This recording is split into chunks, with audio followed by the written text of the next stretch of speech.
Di Palu, di Sulawesi Tengah, kita punya rumah masing-masing. Tapi rumah di sini tidak permanen. Ingat gempa bumi 2018 di Palu. Mau rumah bagus seperti apapun, saya dengar cerita ada satu orang yang dia bilang, oh rumah saya ini strukturnya, cor-corannya terbaik, besinya besi bagus. Ternyata waktu gempa Palu itu tanah guling, dia mau itu rumah sama mobil-mobil masuk sampai ke dalaman. Sampai ini hari mungkin hilang. Rumah di sini tidak permanen. Rumah di sini hanya tinggal Tuhan izinkan gempa, selesai. Saya yakin waktu gempa Palu, semua orang Palu berteriak Tuhan, Tuhan. Apalagi yang Kristen toh, Yesus, Yesus, Yesus. Kami sudah alami di NTT waktu Seroja. Seroja itu semua status Facebook, Instagram, story WA. Yesus, Yesus, Yesus, Yesus. Tapi itulah sifat manusia ya. Badai berlalu, itu rasa butuh dan tergantung akan Tuhan pun mulai menurun. Bahkan cenderung berubah drastis menjadi jahat. Saya tidak tahu di Palu bagaimana. Tapi kalau Tuhan kasih kesempatan, Tuhan goncang sedikit, itu pasti Tuhan. Tidak mungkin yang lain. Tuhan yang penyebab itu. Dari mana kita tahu? Apa dasarnya?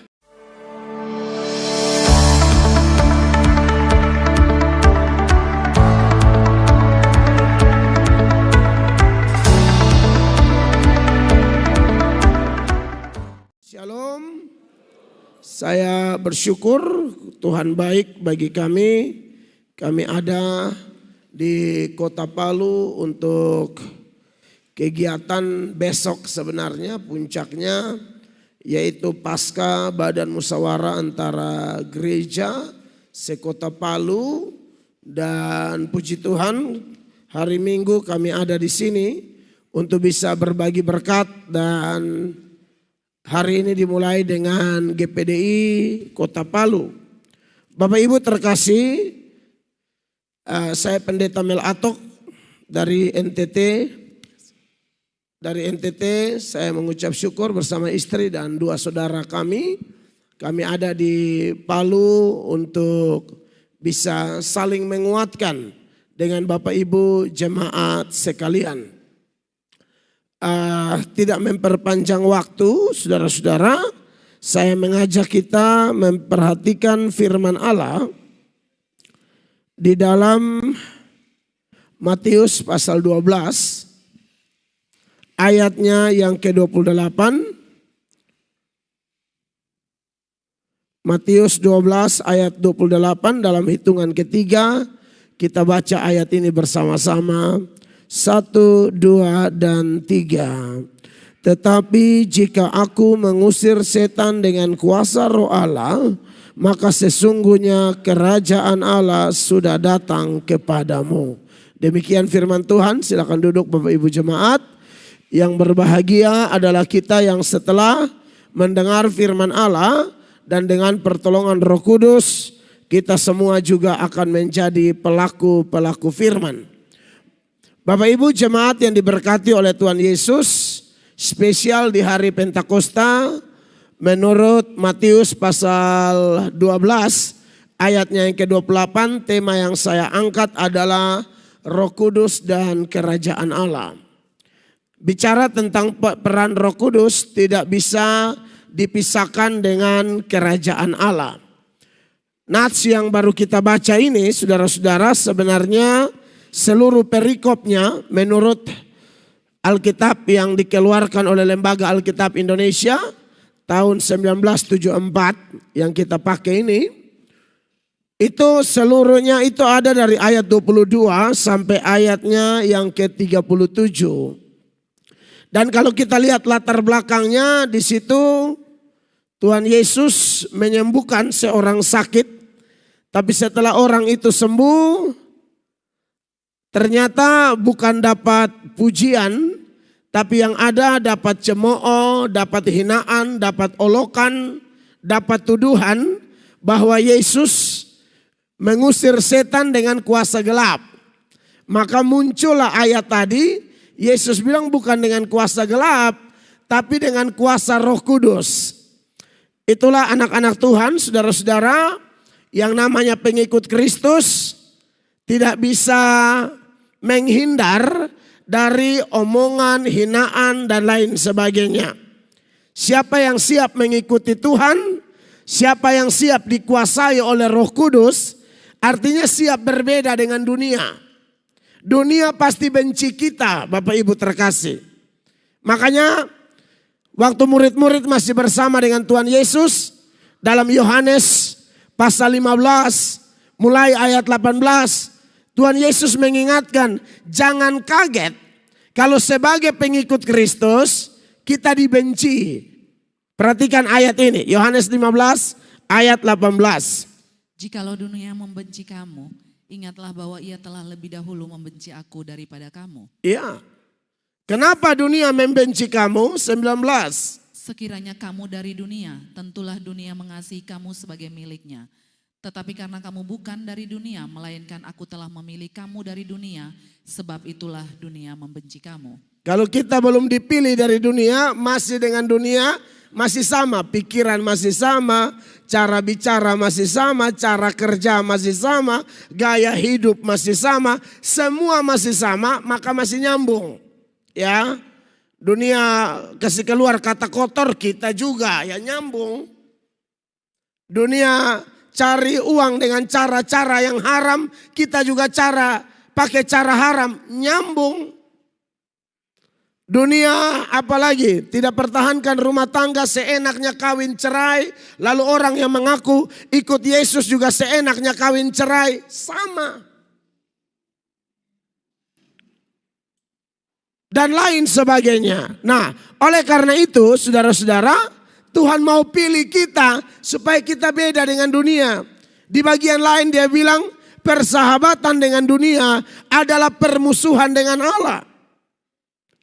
Dan bagi kita yang sudah dipisahkan dari dunia, dia ingatkan, kamu tidak akan lebih dari aku. Kalau aku dibenci, kamu dibenci. Kalau aku disukai, kamu disukai. Makanya di ayat 20 dia bilang begini, Bapak Ibu terkasih. Ingatlah apa yang telah kukatakan kepadamu. Seorang hamba tidaklah lebih tinggi daripada tuannya. Amin. Jikalau mereka telah menganiaya aku, mereka juga akan menganiaya kamu. Jikalau mereka telah menuruti firmanku, mereka juga akan menuruti perkataanmu. Jadi ini harus dipegang kuat-kuat oleh kita semua. Apalagi saya hamba Tuhan. Kalau saya menyampaikan firman dan saya lihat orang respon, orang suka. Sebenarnya orang-orang itu orang cinta Tuhan. Apalagi kalau saya bicara firman Allah, saya akan selalu pembuktian data. Karena khotbah itu beritakan firman. Kalaupun ada pengalaman saya, itu bukan yang paling penting. Karena pengalaman tidak bisa jadi rumus. Yang menjadi rumus bagi kehidupan orang Kristen adalah firman Allah. Dan salah satu rumusnya adalah kita tidak bisa lebih dari Tuhan. Kalau Tuhan kita dihina, kita dihina. Kalau Tuhan kita dianiaya, kita dianiaya. Bahkan kalau Tuhan kita dibunuh, bisa jadi kita dibunuh. Makanya seorang teolog dari Inggris, dia punya nama Charles Haddon Spurgeon. Spurgeon mengatakan bahwa siklus perjalanan gereja adalah pengulangan dari kehidupan Kristus waktu dia menjelma di dunia. Jadi Yesus bagaimana, kita begitu. Tidak bisa menghindar. Di dalam Tuhan Yesus tidak ada posisi netral. Kita harus memilih ada di pihak Tuhan atau menjadi musuh. Tidak bisa bilang, oh saya di tengah-tengah. Saya tidak jahat tapi saya juga tidak melayani. Saya ada di posisi netral. Tidak ada posisi netral di dalam Tuhan. Bapak Ibu terkasih. Makanya di Matius 12 ayatnya yang ke-30. Tuhan Yesus bilang begini, Bapak Ibu jemaat. Matius 12 ayat 30. Siapa tidak bersama aku, ia melawan aku. Dan siapa tidak mengumpulkan bersama aku, ia mencerai-berai. Siapa tidak bersama aku, ia melawan aku. Dan kalau tidak ikut pelayanan, tidak ikut mencari jiwa, engkau mencerai-beraikan. Makanya Bapak Ibu, saya tahu semua gereja tidak ada yang sempurna. Gesekan tidak bisa dihindari. Ya. Tantangan tidak bisa dihindari. Bahkan dari dalam gereja saja pemurnian sudah Tuhan kerjakan. Apalagi keluar dari gereja berhadapan dengan orang-orang yang belum kenal Tuhan. Waduh, Itu tidak bisa dihindari. Kadang-kadang kita dihina, dimaki, digosipin, dan lain sebagainya. Makanya kalau kita bersaksi, Bapak Ibu terkasih, saya ingatkan, saksikan jangan yang enak-enak saja. Saksikan juga tantangan-tantangan yang kita hadapi. Karena takutnya banyak orang di luar sana yang belum kenal Tuhan mendengar kesaksian kita. Wow, ikut Tuhan dari miskin jadi kaya. Ikut Tuhan selalu dapat berkat. Enak. Lalu orang lihat nih, wah ternyata jadi Kristen modelnya kayak begitu. Berkat. Mujizat. Enak. Ini bukan tidak benar, ini setengah benar. Kalau yang benar itu, Yesus bilang, barang siapa ikut aku harus pikul salib. Di balik salib baru kita dapat mahkota atau kemuliaan. Tidak ada mahkota tanpa salib. Apa itu salib? Definisi salib adalah menderita karena taat Tuhan. Menderita karena cinta Yesus. Menderita karena jaga kekudusan. Menderita karena melayani. Itu salib. Kalau minum mabok lalu lambung pecah, itu bukan salib. Itu memang cari hal. Salah gunakan free will atau kehendak bebas. Ibu-ibu menginjil tiba-tiba orang tampar ibu-ibu, itu salib. Tapi kalau orang tampar ibu bahkan hantam dengan haken 12 cm di sini. Lalu mandi darah gara-gara ibu ganggu suami orang. Ini contoh aja nih. Itu bukan salib. Memang ibu harus kena hantam. Kenapa orang pelaki tidur ibu bawa bilang kita rindu ngana pe kumis. Iya kan? Lalu bangkitlah murka dari ipar-ipar itu kan.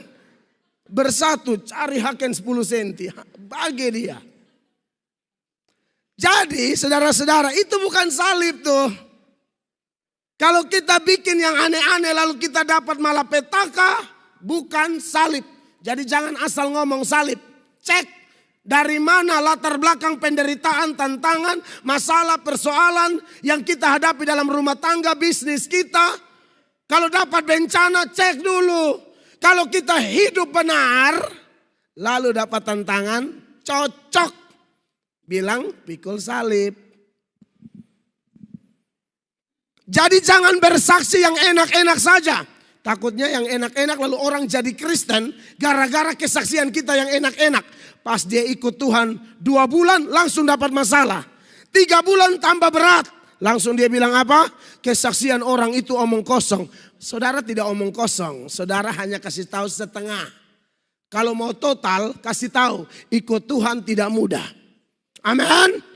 Tapi percayalah. Di balik penderitaan ada kemuliaan, ada berkat, bahkan ada mujizat. Tapi jelaskan lengkap. Nah, Bapak Ibu, jemaat yang diberkati oleh Tuhan Yesus. Jadi jangan mau jadi Kristen kita dipuji terus.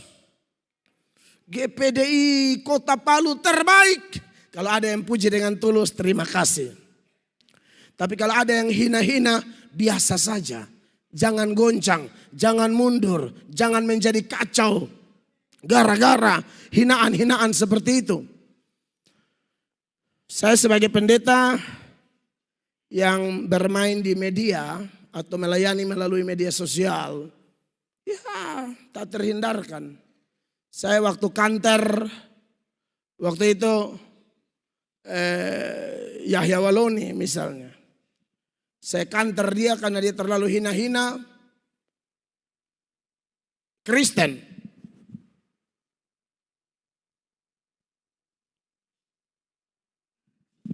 Dia terlalu hina-hina Kristen dan video saya itu ditonton, khusus video itu kurang lebih 8, juta sekian orang tonton. Komentar 50-an ribu. itu setengahnya maki-maki saya. Tapi puji Tuhan saya tidak stres gara-gara makian-makian itu. Karena saya ingat apa yang Tuhan Yesus bilang, murid tidak lebih dari Tuhan. Tuhan Yesus sering dimaki, Tuhan Yesus itu sering dimaki. Orang pernah bilang Tuhan Yesus itu gila, kerasukan setan. Kalau bilang Melatok gila, saya pikir masih bisa masuk akal lah gitu loh. Tapi kalau bilang Tuhan Yesus gila itu kan aneh bin ajaib. Alkitab berkata tidak ada dosa pada dirinya. Sedahsyat-dahsyatnya seorang pendeta, selagi dia masih hidup di dunia, dia masih bisa jatuh dalam dosa. Masih bisa salah. Jadi kalau pendetanya diomongin orang masih masuk akal lah. Tapi kalau Yesus, Yohanes pasal 10 ayat 20. Waktu Yesus sedang khotbah tentang kebangkitannya, orang-orang bilang jangan dengar dia. Dia gila dan kerasukan setan. Perhatikan. Ia kerasukan setan dan gila. Mengapa kamu mendengarkan dia? Ini orang ngomong buat Yesus. Tak usah dengar dia, gila tuh. Jadi saudara jangan mau dipuji aja. Kadang-kadang kita dapat yang begini. Seorang hamba tidak lebih dari Tuhan. Amin. Tapi ya kita juga mengerti, di kalangan orang gila, orang waraslah yang dianggap gila. Betul ya Bapak Ibu ya? Mungkin Bapak Ibu belum ada pengalaman, saya sering khotbah di rumah sakit jiwa. Saya ini ada sedikit bakat lucu, tapi kalau di rumah sakit jiwa saya tidak akan bikin lucu. Itu belum khotbah, baru masuk sudah ketawa semua. Belum khotbah, belum ngomong, belum ngapa-ngapain, belum doa, belum buka Alkitab, sok ketawa. Katanya begitu. Apalagi bikin lucu, hancur kita. Saudara jangan kaget kalau kita masuk ke rumah sakit jiwa, kita sembuh nih, kita sehat. Ya. Pas kita masuk orang gila 20 orang hitung, 1, 2, 3, gila datang. Itu siapa yang gila? Nah orang-orang yang bilang Yesus gila sebenarnya yang gila mereka. Tetapi Yesus mau kasih tahu bahwa konsekuensi yang tidak bisa dihindari sebagai anak-anak Tuhan adalah kita mengalami seperti yang Yesus alami. Bahkan kita sering mau diancam dibunuh. Saya Densus 88 kasih tahu ke Polda NTT, suruh kasih tahu saya ada beberapa gereja mau dibakar dan satu-satunya pendeta yang mau dibunuh cuma saya. Saya sama istri anak 4 orang kecil-kecil. Anak cowok semua tapi masih kecil.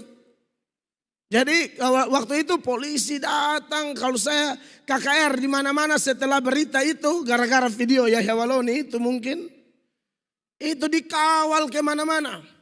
Tapi saya sudah ingat memang konsekuensi ikut Tuhan begitu. Tidak bisa aman-aman saja. Tidak bisa main enak-enak terus. Makanya teologi kemakmuran itu teologi yang sebenarnya menyesatkan orang. Yang mengatakan aman, pokoknya berkat, berkat, berkat. Jangan begitu dong. Bicara Alkitab jujur. Amin, kekasih Allah. Nah itu latar belakang dari nats pembuka kita. Di mana Yesus menyembuhkan orang berbuat baik, berbuat demi kepentingan kerajaan Allah. Tapi tetap dianggap jahat, tetap dianggap kesetanan, kerasukan setan, gila, dan lain sebagainya. Tetapi saudara-saudara, kita bersyukur bahwa dari nats itu ada pelajaran yang menarik. Tema kita, Roh Kudus dan Kerajaan Allah. Bicara tentang Kerajaan Allah, minimal ada 2 pengertian. Yang pertama, Kerajaan Allah bisa berarti tempat. Ada satu tempat namanya Kerajaan Allah. Orang Kristen yang sudah percaya Yesus, final destination-nya adalah kerajaan itu. Amin. Kita hidup 70 sampai 80 sementara di sini. Sementara hidup masih di sini, firman Allah suruh kita berpikir di atas. Di mana? Di kerajaan Allah. Bukan berpikir di sini. Karena kita tahu sebagai orang percaya di sini sementara. Kita semua sementara menunggu antrian kematian kita masing-masing. Kita lagi tunggu ini. Tapi tidak tahu siapa duluan. Kamu yang muda-muda di ruangan ini, jangan lihat yang rambut putih dan engkau berkata, aku kasihan dia. Kata siapa dia duluan. Kematian tidak kenal tua, tidak kenal muda. Orang sudah umur 90 tahun masih hidup sampai sekarang. Bayi baru lahir Tuhan ambil nyawanya. Berarti meninggal tidak kenal tua, tidak kenal muda. Pokoknya kapanpun nomor urut itu tiba, kita yakin orang percaya ingat janji Yesus. Yesus bilang, di rumah Bapakku banyak tempat tinggal. Aku pergi untuk menyiapkan tempat. Kalau tempat itu sudah jadi, aku akan kembali dan tempat di mana aku berada, kamu harus berada di situ. Amin. Di Palu, di Sulawesi Tengah, kita punya rumah masing-masing. Tapi rumah di sini tidak permanen. Ingat gempa bumi 2018 di Palu. Amin. Mau rumah bagus seperti apapun. Saya dengar cerita ada satu orang yang dia bilang, oh rumah saya ini strukturnya, cor-corannya terbaik. Besinya besi bagus. Ternyata waktu gempa Palu itu tanah guling. Dia itu rumah sama mobil-mobil masuk sampai kedalaman. Sampai ini hari mungkin hilang. Rumah di sini tidak permanen. Rumah di sini hanya tinggal Tuhan izinkan gempa, selesai. Saya yakin waktu gempa Palu, semua orang Palu berteriak, Tuhan, Tuhan. Apalagi yang Kristen toh, Yesus, Yesus, Yesus. Kami sudah alami di NTT waktu Seroja. Seroja itu semua status Facebook, Instagram, story WA. Yesus, Yesus, Yesus, Yesus. Tapi itulah sifat manusia ya. Badai berlalu, itu rasa butuh dan tergantung akan Tuhan pun mulai menurun. Bahkan cenderung berubah drastis menjadi jahat. Saya tidak tahu di Palu bagaimana. Tapi kalau Tuhan kasih kesempatan, Tuhan goncang sedikit, itu pasti Tuhan, tidak mungkin yang lain. Tuhan yang penyebab itu. Dari mana kita tahu? Apa dasarnya? Amos 3 ayat 6. Pernah baca ayat ini? Tidak ada satu peristiwa pun bencana di satu kota tanpa seizin Allah. Pasti Tuhan di balik semua itu. Amos 3 ayat 6. Adakah sangkakala ditiup di suatu kota dan orang-orang tidak gemetar? Adakah terjadi malapetaka di suatu kota dan Tuhan tidak melakukannya? Adakah terjadi malapetaka di suatu kota dan Tuhan tidak melakukannya? Berarti yang terjadi di Palu, baik tsunami, baik gempa 2018, Seroja di NTT, tsunami Aceh, dan lain sebagainya, semua Tuhan. Amin Bapak Ibu. Kita di ruangan ini tidak usah tuntut orang di luar sana bertobat sungguh-sungguh. Kita duluan. Jangan sampai ada kita yang sudah Kristen, anggota gereja GPDI Kota Palu, tapi kita main-main dengan Tuhan. Para pakar bilang, yang di Belanda sana, suatu saat Sulawesi ini akan putus bagi dua. Kita merdeka ber-70 tahun. Mereka di Indonesia dulu 350 tahun. Mereka lebih tahu ini negeri. Nah berarti kita harus banyak berdoa. Amin Bapak Ibu terkasih. Tapi sudahlah, dunia mau goncang-gancing kayak apa. Anak-anak Tuhan yang hidup lurus, hidup dipenuhi Roh Kudus, hidup dipimpin Roh Kudus. Kita tahu nama kita terdaftar di surga. Jadi jangan sibuk cari harta di dunia ini seolah-olah ini harta dunia, mobil, tanah, apalagi emas, semuanya itu adalah kekal. Tidak kekal. Satu orang kaya di Palu ini dia bersaksi. Waktu terjadi gempa bumi itu. Dia lari tinggalkan Palu ini. Dalam rumahnya katanya sertifikat mungkin ada 17. Emas sekitar 7-8 kilo. Dia tinggalkan semua lalu dia bilang. Ternyata yang paling mahal di dunia ini nyawa. Makanya Yesus bilang, kalau kau peroleh seluruh dunia tapi kehilangan nyawamu, dengan apa kau ganti itu? Tidak bisa. Amin, kekasih Allah. Tapi kita bersyukur orang yang percaya Yesus, nama kita terdaftar di surga. Amin. Jadi jangan pikir apa yang kita punya itu kekal di sini ya. Kita lahir dengan telanjang, kita meninggal dengan telanjang. Itu yang Ayub bilang. Aku datang dengan telanjang, aku kembali dengan telanjang. 1 Timotius pasal 6 ayat 7 mengingatkan hal yang serupa kepada saya dan jemaat terkasih. Perhatikan. Sebab kita tidak membawa sesuatu apa ke dalam dunia. Amin. Dan kita pun tidak dapat membawa apa-apa keluar. Kita tidak membawa apa-apa saat kita lahir. Meninggal nanti tidak bawa apa-apa. Tapi kita tahu, bagi yang Kristen, kita tahu bahwa kita diselamatkan. Orang Kristen tidak mungkin tidak tahu. Kita pasti tahu. Jadi kalau ada orang Kristen ditanyai, mati masuk mana? Terserah yang Maha Kuasa. Lala. Dia kasih konfirmasi di hati kita. Makanya dalam 1 Yohanes 5, mulai ayatnya yang ke-11.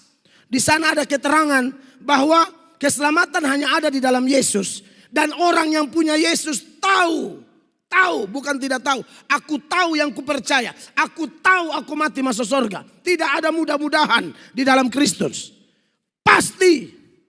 Perhatikan ayat-ayat ini.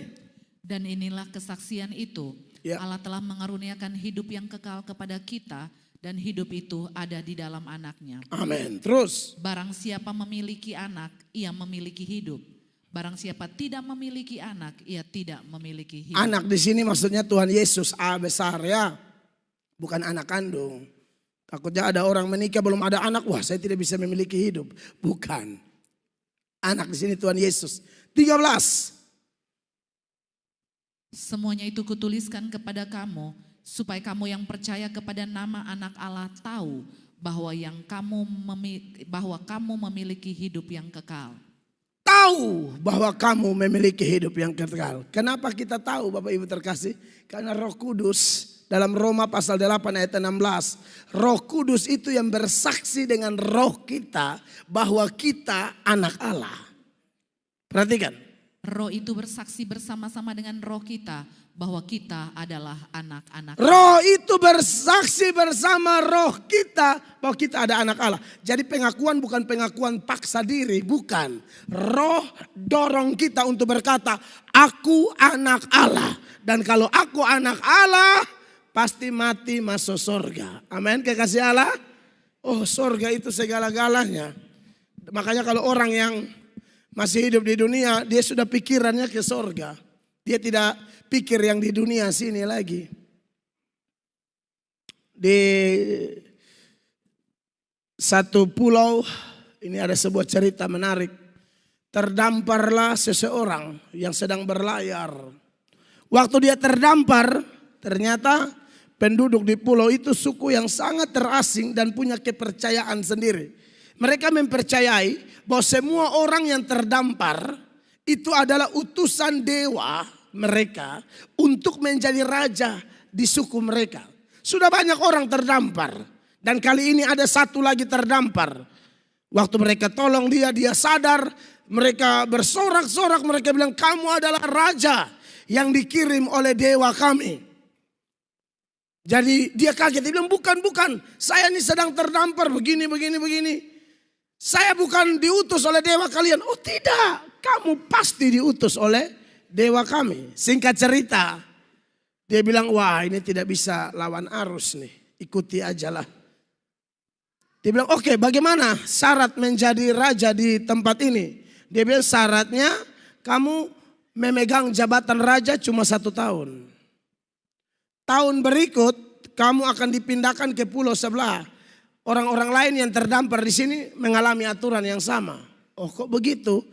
Di sebelah itu tempat apa? Oh itu tempat binatang buas semua. Ular, singa, macan, serigala. Pokoknya yang buas-buas, kalajengking, semua di sana. Jadi setelah dari sini buang ke sana. Waduh. Jadi selama 1 tahun ini kamu yang berkuasa. Tapi di akhir jabatanmu kamu akan senasib dengan yang lalu-lalu. Tapi ini orang ini cerdas, dia pintar, dia gunakan kesempatan ini. Dia tanya kembali, jadi semua aturan saya kalian ikut? Iya, oke. Di 1 bulan pertama, Dia kasih keluar aturan, perintah.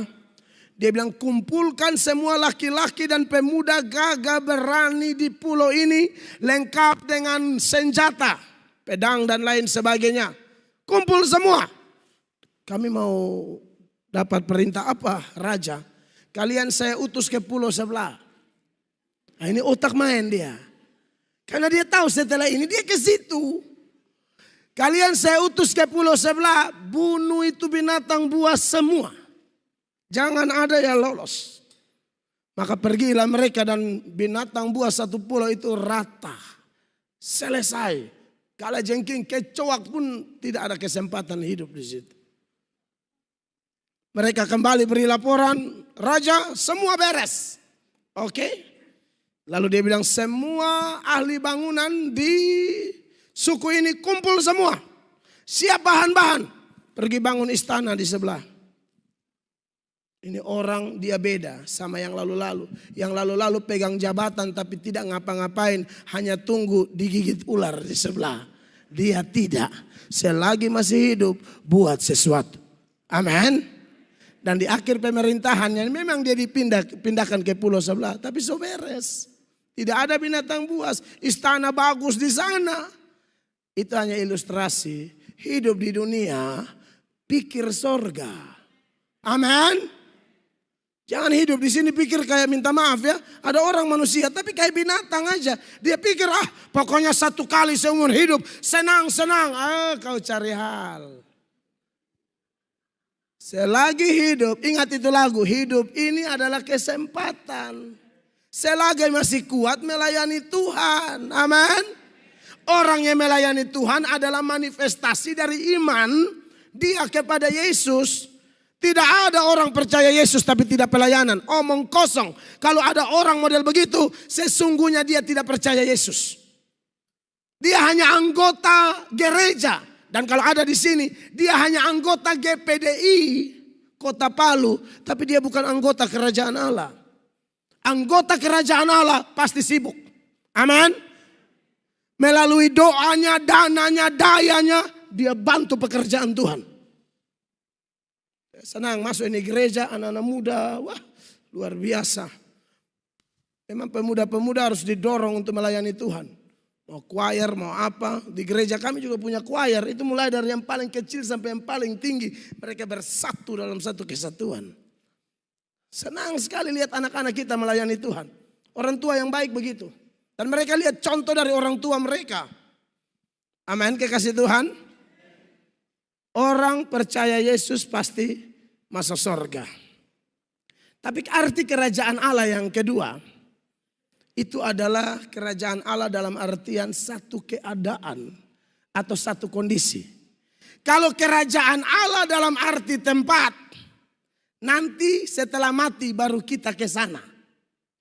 Tapi kalau dalam arti keadaan, sesuai dengan nats pembuka kita, kerajaan itu yang datang kepada kita. Kalau tempat, kita yang pergi ke kerajaan itu. Tapi kalau keadaan atau suasana atau kondisi, kerajaan itu yang datang kepadaku. Makanya Yesus bilang, kalau aku mengusir setan dengan kuasa roh Allah, sesungguhnya kerajaan Allah sudah datang kepadamu. Kita pasti ke sorga. Tapi sebelum kita ke sorga, masih di dunia, masih di Palu, harusnya suasana sorga sudah ada di dalam hidup kita. Rumah tangga kita, bisnis kita, usaha pekerjaan kita, terutama pertemuan-pertemuan kudus seperti hari ini, harusnya kita merasakan sesuatu. Kalau saudara datang ke gereja ini Anda tidak rasa apa-apa, yang salah bukan gereja. Periksa hatimu. Sebab Alkitab berkata, 2-3 orang berkumpul dan sepakat, aku ada di tengah-tengah kamu. Loh, bagaimana saudara datang tidak rasa apa-apa? Yang salah bukan pemusik, yang salah bukan kita yang melayani di altar. Periksa hatimu. Amin. Harusnya Anda ketemu Yesus di sini. Harusnya Anda merasakan hadiratnya, jamahannya. Amin. Karena bicara tentang kerajaan Allah, itu bicara tentang setan keluar, Roh Kudus masuk. Kita semua yang tidak terima Yesus, dengarkan saya. Dan saya selalu buktikan dengan firman. Pada dirimu ada setan. Kita kalau ngomong setan kan orang selalu lihatnya, oh orang yang kerasukan setan. Seperti di Gadara atau Gerasa. Dibelenggu, diikat, teriak-teriak. Betul, ada manifestasi setan kayak begitu. Tapi ada manifestasi kerja setan yang lebih ngeri dan susah ditebak. Yaitu seperti setan yang masuk ke dalam Yudas. Yudas itu setan masuk ke dalam dia. Saya buktikan beberapa data ya. Lukas 22 ayat 3. Lukas 22 ayat 3 dikatakan demikian. Maka masuklah iblis ke dalam Yudas. Maka masuklah iblis ke dalam Yudas. Yang bernama Iskariot, seorang dari ke-12 murid itu. Enak-enak saja iblis masuk ke dalam dia. Yohanes 13 ayat 27. Dia baru ambil perjamuan, langsung kerasukan setan. Yudas, perhatikan. Yohanes 13 ayat 27. Adakah? Dan sesudah Yudas menerima roti itu, ia kerasukan iblis. Maka Yesus berkata kepadanya, apa yang hendak kau perbuat, perbuatlah dengan segera. Kita bayangkan kerasukan itu kan orang teriak-teriak. Tidak. Dia kerasukan tapi tetap pelayanan. Ini paling bahaya. Setan kalau kerja sampai level yang paling tinggi, dia sedang menipu pun kita pikir dia jujur. Itu setan berat itu. Kalau setan yang mudah ditebak, yang kerasukan langsung teriak, itu gampang. Langsung ketahuan, minggir-minggir ada setan. Tapi kalau setannya ada di pelayanan, itu susah. Susah itu. Ketemu orang selalu, shalom.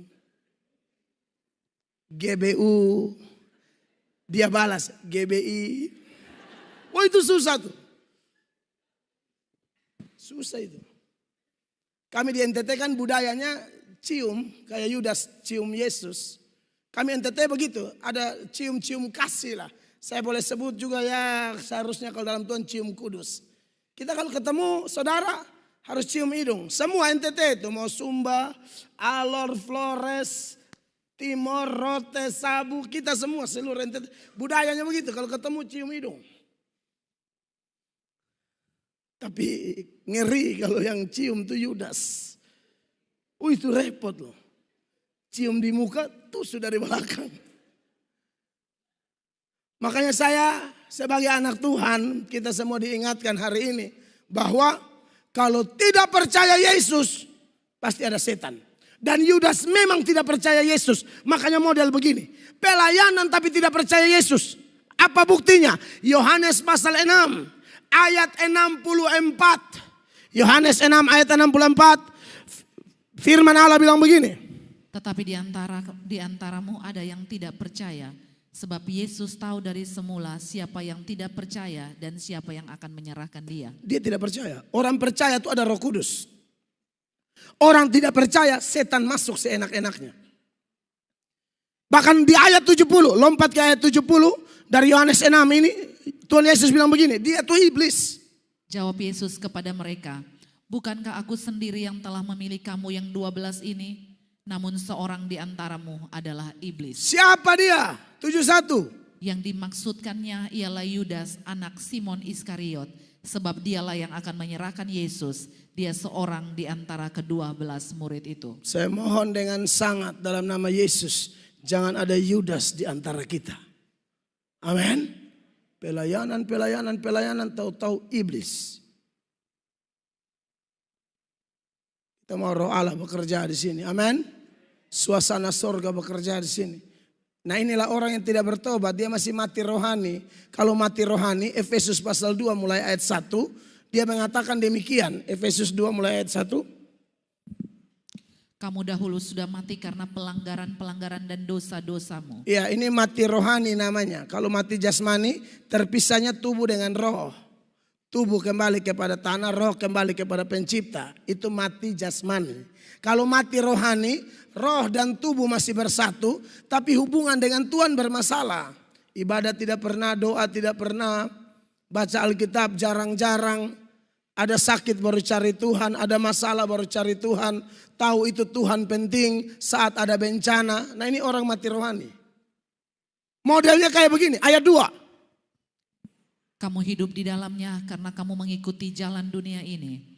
Karena kamu mentaati penguasa kerajaan angkasa, yaitu roh yang sekarang sedang bekerja di antara orang-orang durhaka. Kamu mentaati penguasa kerajaan angkasa. Ya.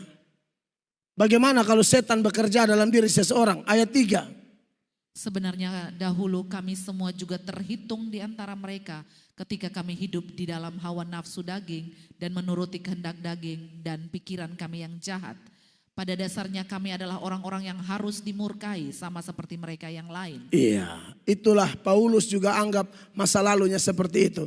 Tapi untung di dalam Tuhan, di dalam kuasa Roh Kudus, Allah melahir barukan kita.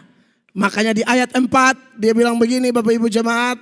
Tetapi Allah yang kaya dengan rahmat oleh karena kasih-Nya yang besar yang dilimpahkannya kepada kita telah menghidupkan kita bersama-sama dengan Kristus. Amen. Sekalipun kita telah mati oleh kesalahan-kesalahan kita, oleh kasih karunia kamu diselamatkan. Waktu orang dihidupkan seperti ini, dia dimeteraikan dengan Roh Kudus. Maka suasana sorga itu ada di dalam kehidupannya. Amin.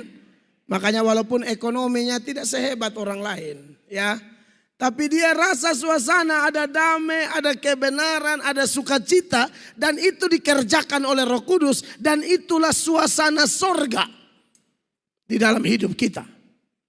Mobilnya tidak sebagus mobil orang lain, usahanya tidak sehebat usaha orang lain, tapi kalau bicara tentang damai dan sukacita, oh luar biasa. Sebagai nats penutup, karena setelah ini saya harus khotbah di gereja lain lagi. Ya, jadi ibadahnya jam 9, jadi saya sudah lihat-lihat 8:30 di sana.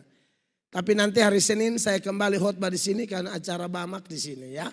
Saya harap Bapak Ibu yang hadir bisa hadir lagi. Nanti tanggal hari Senin itu baru saya khotbah agak lebih lama sedikit. Sekarang jangan terlalu lama lah ya. Roma pasal 14 ayat 17. Perhatikan Roma 14 ayat 17. Sebab kerajaan Allah bukanlah soal makanan dan minuman. Bukan. Tetapi soal kebenaran, damai sejahtera, dan sukacita oleh Roh Kudus. Itu yang saya bilang sorga, Roh Kudus dan kerajaan sorga. Kita belum di sorga, tapi suasana sorga harus ada. Itu hadiah berkat di hari Pentakosta ini. Amin. Semua pulang bawa kebenaran. Bukan kebenaran sendiri, tapi kebenaran karena anugerah. Bukan kamu yang memilih aku. Yesus bilang aku yang memilih kamu. Itu kebenaran yang dikerjakan Roh Kudus. Amin. Lalu damai sejahtera. Damai sejahtera itu ada 2 jenis. Ada yang masuk akal dan ada yang melampaui akal. Kita dapat yang melampaui akal. Makanya dalam Filipi 4 ayat 7 ada damai yang melampaui akal di sana. Perhatikan. Damai sejahtera Allah yang melampaui segala akal akan memelihara hati dan pikiranmu dalam Kristus Yesus. Amin. Damai yang masuk akal itu kalau kaya damai, itu masuk akal. Sehat damai, itu masuk akal. Orang puji-puji kita rasa senang, itu masuk akal. Tapi yang tidak masuk akal, ada masalah ekonomi, tetap damai. Sakit belum sembuh, tetap damai. Amin. Orang maki-maki kita tetap damai, itu tidak bisa digoncangkan. Itu namanya damai yang melampaui akal. Itu yang kita butuhkan. Amin. Selain kebenaran, ada damai sejahtera, ada sukacita yang dikerjakan oleh Roh Kudus. Ini juga mirip. Sukacita bukan keadaan. Sukacita tidak tergantung keadaan. Sukacita oleh Roh Kudus itu adalah satu sukacita yang berbeda. Keadaan tidak enak, tapi sukacita tetap ada dalam diri kita. Paulus itu ada dalam penjara, tapi Paulus bisa tulis kepada orang di luar penjara dalam surat Filipi pasal 4 ayat 4. Bersukacitalah, sekali lagi kukatakan bersukacitalah di dalam Tuhan. Saya sering ditahan sebelum bertobat. Saya nakalnya minta ampun. Saya nakal-nakalnya saya, tapi kalau sudah masuk dalam sel, nakal hilang semua. Munafik. Polisi tanya, kamu nakal? Tidak Pak. Dulu polisi kalau pukul sampai saya punya tulang dada mau patah. Saya dibawa ke rumah sakit karena nakal, tikam orang, tusuk orang. Saya tusuk orang itu baru selesai ibadah, saya tikam di muka gereja. Nakalnya minta ampun. Kalau Kota Kupang kan kecil, jadi orang pasti tahulah sejarah hidup kita. Maka mereka lihat kita jadi pendeta, mereka bingung. Tapi itulah kasih karunia Tuhan. Amin. Yesus tidak datang cari orang benar. Yesus datang cari orang berdosa dan menjadikan dia ciptaan baru. Dan kalau dia ciptaan baru, Roh Kudus ada, kerajaan Allah ada, kebenaran ada, damai sejahtera ada, sukacita ada. Beri tepuk tangan yang meriah bagi Tuhan Yesus. Sampai jumpa hari Senin di sini ya. Mari kita berdiri Bapak Ibu jemaat terkasih.